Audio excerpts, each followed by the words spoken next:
जय हिंद दोस्तों। आज एसपीडी का डे नंबर 6 है और एसपीडी हम पढ़ने जा रहे हैं। रेलवे एसपीडी का न्यू बुक है जिसका हम लोग रिवीजन कर रहे हैं। बिहार पुलिस एग्ज़ाम और आगामी सारे एग्ज़ाम जिसमें जीके का थोड़ा बहुत भी वेटेज होता हो। चलिए आगे बढ़ते हैं। भारत में परिवहन पढ़ते हैं, जिससे इस टॉपिक से क्वेश्चन हमेशा ही आते रहता है। भारत में परिवहन केंद्रीय सड़क नीति का गठन 1929 में हुआ था। केंद्रीय सड़क नीति का गठन 1929 में और सीमा सड़क संगठन की स्थापना 1960। दोनों दो तरह के क्वेश्चन है। केंद्रीय सड़क नीति 1929, सीमा सड़क संगठन 1960 में हुई थी। देश में सड़कों की लंबाई 64 लाख किलोमीटर। देश में सड़कों की लंबाई 64 लाख किलोमीटर, जिसका पूरे विश्व में दूसरा स्थान है। जिसका पूरे विश्व में यानी कि भारत के जो है ना, भारत का सड़क जो है ना लंबाई के मामले में पूरी दुनिया में दूसरे स्थान पर है। राष्ट्रीय राजमार्ग की लंबाई 1,40,000 किलोमीटर है। सबसे लंबा राष्ट्रीय राजमार्ग NH44 है। सबसे लंबा राष्ट्रीय राजमार्ग NH44 है, जो श्रीनगर से कन्याकुमारी तक जाती है। जो श्रीनगर से कन्याकुमारी तक 11 राज्यों को टच करती है। 11 राज्यों से होते हुए वह जाती है। सबसे छोटा राष्ट्रीय राजमार्ग की बात करें NH47A जो केरल में कोची से वेलिंगटन द्वीप तक जाती है। कोची से वेलिंगटन द्वीप तक जाती है। सबसे छोटा राष्ट्रीय राजमार्ग कौन है? NH47A।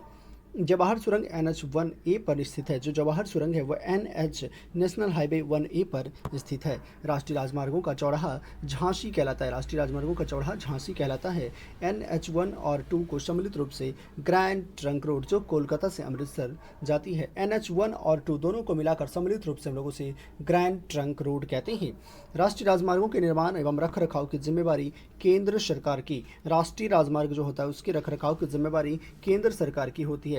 राज्य राजमार्गों के निर्माण और देखरखाव की जिम्मेवारी राज्य सरकार की होती है। स्वर्णिम चतुर्भुज योजना के अंतर्गत 5,846 किलोमीटर लंबे राजमार्ग द्वारा 4 महानगरों दिल्ली, मुंबई, चेन्नई, कोलकाता को जोड़ा गया है। 10 नवंबर को परिवहन दिवस और 7 से 13 जनवरी सड़क सुरक्षा सप्ताह मनाया जाता है। 10 नवंबर को परिवहन दिवस एवं 7 से 13 जनवरी को सड़क सुरक्षा सप्ताह मनाया जाता है। सड़कों की सर्वाधिक लंबाई महाराष्ट्र में है। अगर बिहार के पूरे भारत के राज्य की बात करें तो सड़कों की सबसे ज़्यादा लंबाई कौन से स्टेट में है? तो महाराष्ट्र में है।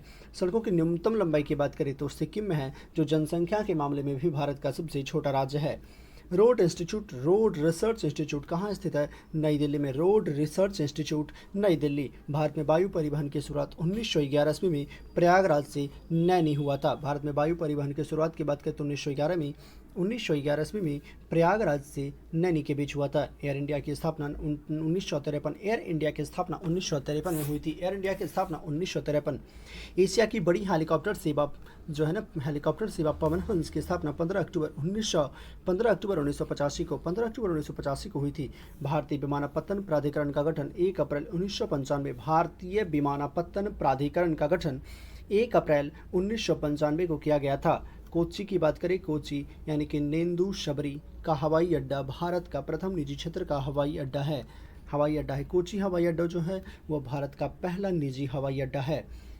भारत में कुल 13 बड़े और 200 छोटे बंदरगाह हैं। भारत में कुल 13 बड़े और 200 छोटे बंदरगाह हैं। देश का सबसे बड़ा बंदरगाह मुंबई है। देश का सबसे बड़ा बंदरगाह की बात करें मुंबई है। नहावा सेवा जवाहरलाल नेहरू। नहावा सेवा का नाम है जवाहरलाल नेहरू बंदरगाह, जो देश का सबसे बड़ा कृत्रिम एवं आधुनिक बंदरगाह है। कौन? तो नहावा सेवा देश का सबसे बड़ा कृत्रिम और आधुनिक बंदरगाह है। इसी का नाम है जवाहरलाल नेहरू बंदरगाह। दीनदयाल उपाध्याय बंदरगाह, जिसका पूर्व नाम था कांडला बंदरगाह। दीनदयाल उपाध्याय बंदरगाह, जिसका पूर्व नाम कांडला बंदरगाह था, गुजरात स्थित ज्वारीय बंदरगाह है, जिसे मुक्त व्यापार क्षेत्र घोषित किया गया। आगे बढ़ते हैं। सबसे पुराना एवं कृत्रिम बंदरगाह चेन्नई है। सबसे पुराना और कृत्रिम बंदरगाह कौन सा है? चेन्नई है। मुंबई एवं कोचीन बंदरगाह प्राकृतिक है। मुंबई और कोचीन दोनों प्राकृतिक है, लेकिन सबसे पुराना और कृत्रिम बंदरगाह की बात करें वह चेन्नई है। पहला रासायन बंदरगाह दाहेज है, जो गुजरात में है। पहला रासायन बंदरगाह दाहेज गुजरात में। सबसे गहरा बंदरगाह विशाखापट्टनम है। सबसे बड़ा पृष्ठ प्रदेश वाला बंदरगाह कोलकाता, सबसे बड़ा पृष्ठ प्रदेश वाला बंदरगाह कोलकाता है। सबसे बड़ा कंप्यूटराइज्ड एवं नीतिगत निगमित बंदरगाह कामराज, सबसे बड़ा कंप्यूटराइज एवं निगमित बंदरगाह कामराज, पुराना नाम एन्नार है, जो चेन्नई में है। सबसे पूरा बड़ा कंप्यूटराइज एवं निगमित बंदरगाह की बात करें जो कामराज है, जिसका सबसे पुराना नाम एन्नार है और यह चेन्नई में स्थित है। चिदम्बरनार नाम तूतीकोरिन, जिसका नाम है तूतीकोरिन, तमिलनाडु में स्थित एक मत्स्य बंदरगाह है, मोरमुगाओ बंदरगाह गोवा राज्य में स्थित है। मोरमुगाओ बंदरगाह की बात करें गोवा राज्य में स्थित है। पारादीप बंदरगाह ओडिशा राज्य में स्थित है। पाराद्वीप बंदरगाह ओडिशा राज्य में स्थित है। अलेप्पी बंदरगाह केरल में स्थित है। अलेप्पी बंदरगाह केरल में स्थित है। अलेप्पी बंदरगाह केरल में स्थित है। पारादीप बंदरगाह ओडिशा में स्थित है। अगर आपको ये वीडियो अच्छा लग रहा है तो अगर आप चैनल पर नए हैं तो शेयर और सब्सक्राइब जरूर कीजिएगा। आगे बढ़ते हैं हम लोग। दूसरा है कि भारतीय प्रतिरक्षा यानी कि थल सेना, वायुसेना, नौसेना का मुख्यालय नई दिल्ली में स्थित है। जो हमारा थल सेना इंडियन आर्मी, वायुसेना एयरफोर्स और नौसेना जो इंडियन नेवी है, उसका तीनों का मुख्यालय नई दिल्ली में है। भारत के प्रथम रक्षा मंत्री बलदेव सिंह और थल सेना को 7 कमानों में बांटा गया है, जैसे कि दक्षिणी पुणे, मध्य लखनऊ, पूर्वी कोलकाता, उत्तरी उधमपुर, पश्चिमी चंडीगढ़, दक्षिण पश्चिमी जयपुर तथा प्रशिक्षण कमान की बात करें वह शिमला में है। भारतीय थल सेना के प्रथम कमांडर इन चीफ के एम करियप्पा थे। प्रथम फील्ड मार्शल की बात करें जनरल मानेक शॉ। भारत की थल सेना विश्व की चौथी, वायुसेना 5वीं और नौसेना 7वीं बड़ी सेना है। भारत की जो थल सेना है वो विश्व की चौथी और वायुसेना की बात करें विश्व की 5वीं और नौसेना विश्व की 7वीं सबसे बड़ी सेना है। राष्ट्रीय सुरक्षा अकेडमी एनडीए खड़गवासला में, वायुसेना अकेडमी की बात करें हैदराबाद में और भारतीय मिलिट्री सैनिक अकादमी देहरादून में स्थित है तथा इंडियन नेवल अकेडमी कोचीन में है। नौसेना को 3 कमानों में बांटा गया है। दक्षिणी जो कमांड है वह कोची में है, पूर्वी की बात करें वो विशाखापट्टनम में है, पश्चिमी मुंबई में है। भारतीय नौसेना का प्रथम अध्यक्ष कौन है? भारतीय नौसेना के वाइस एडमिरल आर डी कटारी भारतीय नौसेना के प्रथम अध्यक्ष थे। भारतीय वायुसेना की स्थापना 8 अक्टूबर 1932 को हुई थी। जो भारतीय वायुसेना यानी इंडियन एयरफोर्स है उसकी स्थापना 8 अक्टूबर 1932 को हुई थी, जो 7 कमांडों में बटा हुआ है। वायुसेना का प्रमुख वायुसेना अध्यक्ष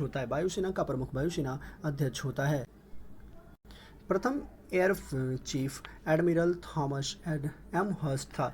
प्रथम एयर चीफ एडमिरल की बात करें थॉमस एम हर्स्ट था। वायुसेना के प्रथम भारतीय अध्यक्ष एयर मार्शल सुब्रतो मुखर्जी। भारतीय वायुसेना के प्रथम भारतीय अध्यक्ष की बात करें एयर मार्शल सुब्रतो मुखर्जी। वायुसेना का ध्येय वाक्य है नभः स्पृशम दीप्तम तथा नौसेना का शहनो वरुणम।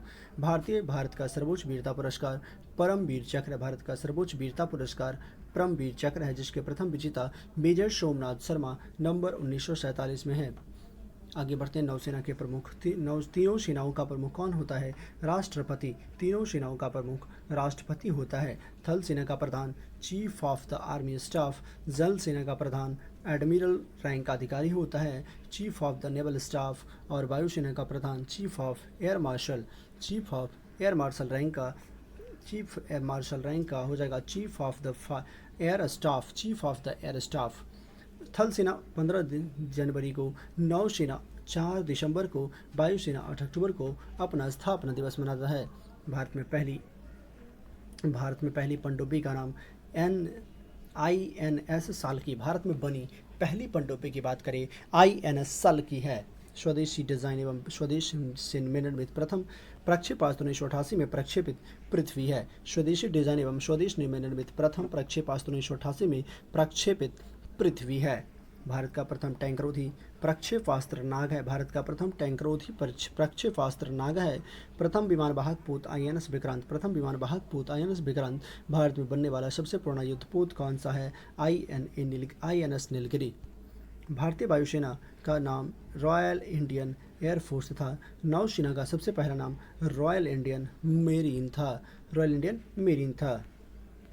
आगे बढ़ते हैं हम लोग भारतीय बैंकिंग के बारे में पढ़ते हैं। अगर आपने चैनल को सब्सक्राइब नहीं किया तो सब्सक्राइब कर दें और अपने दोस्तों में शेयर जरूर कर दें। यूरोपीय पद्धति पर आधारित भारत का पहला बैंक बैंक ऑफ हिंदुस्तान था। यूरोपीय पद्धति पर आधारित भारत का पहला बैंक बैंक ऑफ हिंदुस्तान था। सीमित देयता के आधार पर प्रथम भारतीय बैंक अवध कमर्शियल बैंक। सीमित देयता के आधार पर प्रथम भारतीय बैंक की बात करें, अवध कमर्शियल बैंक पूर्ण रूप से भारत देश का पहला बैंक है। 1894 ईस्वी में स्थापित पंजाब नेशनल बैंक है। पूर्ण रूप से भारत का पहला बैंक 1894 में स्थापित पंजाब नेशनल बैंक है। भारत का केंद्रीय बैंक भारतीय रिजर्व बैंक की स्थापना आरबीआई एक्ट 1934 अनुसूची 2 के तहत 1 अप्रैल 1935 को 5 करोड़ की अधिकृत पूंजी के साथ हुआ था। भारतीय रिजर्व बैंक का मुख्यालय मुंबई में है। का राष्ट्रीयकरण की बात करें 1 जनवरी 1949 को हुआ था। भारत की सबसे बड़ा सरकार बैंक तथा बैंकों का बैंक भारतीय रिजर्व बैंक है, जिसका वित्तीय वर्ष 1 जुलाई से 30 जून तक होता है। जिसका वित्तीय वर्ष की बात करें 1 जुलाई से 30 जून होता है। रिजर्व बैंक के प्रथम गवर्नर ऑशबॉर्न स्मिथ थे। रिजर्व बैंक के प्रथम गवर्नर ऑशबॉर्न स्मिथ थे। और प्रथम भारतीय की बात करें सीडी देशमुख। प्रथम महिला डिप्टी कलेक्टर केजी उदेसी। प्रथम महिला डिप्टी कलेक्टर केजी उदेसी। केंद्रीय बैंकिंग जांच समिति की स्थापना 1931। केंद्रीय बैंकिंग जांच समिति की स्थापना 1931। 1921 में 3 प्रेसिडेंसियों में बैंकों को मिलाकर इंपीरियल बैंक की स्थापना की गई। 1 जुलाई 1955 को इंपीरियल बैंक का भारतीय स्टेट बैंक नाम रखा गया, जिसकी 1 जुलाई 1955 को इंपीरियल बैंक का नाम भारतीय स्टेट बैंक रखा गया, जिसकी अनुशंसा गोरेवाला कमेटी ने किया था। भारत का सबसे बड़ा व्यावसायिक बैंक एसबीआई है, जो 19 जुलाई 1969 को पहली बार 14 बड़े व्यापारिक बैंकों कुल जमाए 50 करोड़ रुपये से अधिक थी का राष्ट्रीयकरण हुआ था। 15 अप्रैल 1980 को दूसरी बार अन्य 6 बड़े बैंकों जिसकी कुल जमाए 200 करोड़ रुपये थी का राष्ट्रीयकरण किया गया। भारत में बैंकों के राष्ट्रीयकरण इंदिरा गांधी के समय की संस्तुति हजारी समिति ने की थी। भारत में बैंकों का राष्ट्रीयकरण इंदिरा गांधी के समय की संस्तुति हजारी समिति ने की थी। बैंकों के राष्ट्रीयकरण के समय बैंकों के राष्ट्रीयकरण के समय एल के झा आरबीआई के गवर्नर थे। वर्तमान में राष्ट्रीयकृत बैंकों की संख्या सिर्फ 12 है। देश का पहला क्षेत्रीय ग्रामीण बैंक 2 अक्टूबर 1875 को स्थापित किया गया था। देश का पहला क्षेत्रीय ग्रामीण बैंक 2 अक्टूबर 1975 ईस्वी को स्थापित किया गया था। 2 अप्रैल 1994 ईस्वी को यूटीआई बैंक का नाम बदलकर 30 जुलाई 2007 से एक्सिस बैंक किया गया। देश में सर्वाधिक एसबीआई की शाखाएं हैं। देश में सर्वाधिक शाखाएं एसबीआई की है। भारतीय बैंकों की सर्वाधिक शाखाएं ब्रिटेन यानी कि यूके में है। विदेशों में सर्वाधिक शाखाएं एसबीआई। और देश का प्रथम महिला सेनापत बैंक देश का प्रथम भारतीय महिला बैंक, जिसमें भारतीय महिला बैंक की स्थापना 19 नवंबर 2013 को मुंबई में की गई थी, जिसका विलय 1 अप्रैल 2017 को भारतीय स्टेट बैंक में हो गया। बैंकों में ग्राहक सेवा सुधार हेतु पहली समिति गोइपेरिया समिति। बैंकों में ग्राहक सेवा सुधार हेतु संबंधित समिति गोइपेरिया समिति। पहला म्यूचुअल फंड US 64 है। पहला म्यूचुअल फंड की बात करें US 64 है।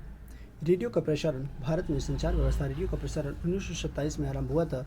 भारत में ऑल इंडिया रेडियो का गठन हुआ है 1936 में। ऑल इंडिया रेडियो 1936 और बाद में 1957 ईस्वी से इसे आकाशवाणी कहा जाने लगा।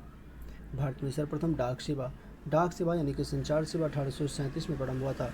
पहला डाक टिकट कराची में 1852 में जारी किया, जबकि पहली अखिल भारतीय डाक टिकट में 1854 में जारी हुआ था। डाक विभाग की बात करें, डाक विभाग की स्थापना 1854 ईस्वी में हुई थी। मनी ऑर्डर सेवा 1880 ईस्वी में आरंभ हुई। भारत में प्रथम हवाई जहाज डाक सेवा 18 फरवरी 1911 ईस्वी को प्रयागराज से नैनी तक हुई थी। भारत में डाक जोनों की संख्या 8 है। पिन कोड 15 अगस्त 1972 ईस्वी में प्रारंभ हुई। स्पीड पोस्ट की शुरुआत 1986। डाक जीवन बीमा निगम का प्रारंभ 1884। रेल डाक सेवा 1863 में प्रारंभ की गई थी। रेल डाक सेवा 1863 में प्रारंभ की गई। भारत में प्रथम डाकघर 1774 में कलकत्ता ईस्ट इंडिया कंपनी के द्वारा खोला गया। और भारत में सर्वप्रथम टेलीग्राफ लाइन तार सेवा यानी कि 1851 में कोलकाता में से डायमंड हार्बर के बीच शुरू की गई थी। टेलीफोन सेवा का आरंभ 1881-82 ईस्वी में कोलकाता में हुई थी। दूरदर्शन की प्रथम उद्घोषिका प्रतिमा पुरी है। जो दूरदर्शन चैनल है उसकी प्रथम उद्घोषिका कौन है? तो प्रतिमा पुरी। प्रसार भारती का गठन 1997 में हुआ था। प्रसार भारती का गठन 1997 में हुआ था। आगे बढ़ते हम लोग। भारत का प्रथम समाचार पत्र बंगाल गजट कोलकाता से 29 जनवरी 1780 को प्रकाशित हुआ, जिसके संस्थापक जे.ए. हिकी थे। हिंदी का प्रथम समाचार पत्र उदंत मादंत का प्रकाशन 30 मई 1826 को हुआ था, जिसके संपादक पंडित युगल किशोर शुक्ल थे। 18 मई 1988 को राष्ट्रीय चैनल शुरू किया गया। भारत में टेलीविज़न दूरदर्शन की शुरुआत 15 सितंबर 1959 में दिल्ली में की गई थी। 1982 में दूरदर्शन पर राष्ट्रीय प्रसारण प्रारंभ हुआ। डायरेक्ट टू होम सेवा की शुरुआत 16 दिसंबर 2004 को डायरेक्ट टू होम सेवा की शुरुआत 16 दिसंबर 2004 को हुआ था। भारतीय संचार निगम लिमिटेड BSNL का आरंभ 1 अक्टूबर 2000 ईस्वी को हुआ था। MTNL की स्थापना अप्रैल 1986 MTNL की स्थापना अप्रैल 1986 में हुई थी। इंटरनेट की शुरुआत 1995 MTNL 1986। सेलुलर फ़ोन सेवा 1995। भारत में STD सेवा का प्रारंभ 26 नवंबर 1960 ईस्वी को कानपुर में हुआ था। आगे बढ़ते हम लोग। मोबाइल नंबर पोर्टेबिलिटी सुविधा पूरे देश में 20 जनवरी 2011 से उपलब्ध हो गई है, जिससे प्रथम चरण हरियाणा में शुरू की गई। भारत की सबसे बड़ी समाचार एजेंसियाँ प्रेस ट्रस्ट ऑफ इंडिया है। प्रेस ट्रस्ट ऑफ इंडिया है की स्थापना अगस्त 1947 को हो गई थी। चलिए मिलते हैं फिर हम लोग नेक्स्ट वीडियो में दोस्तों। चलिए धन्यवाद, थैंक यू।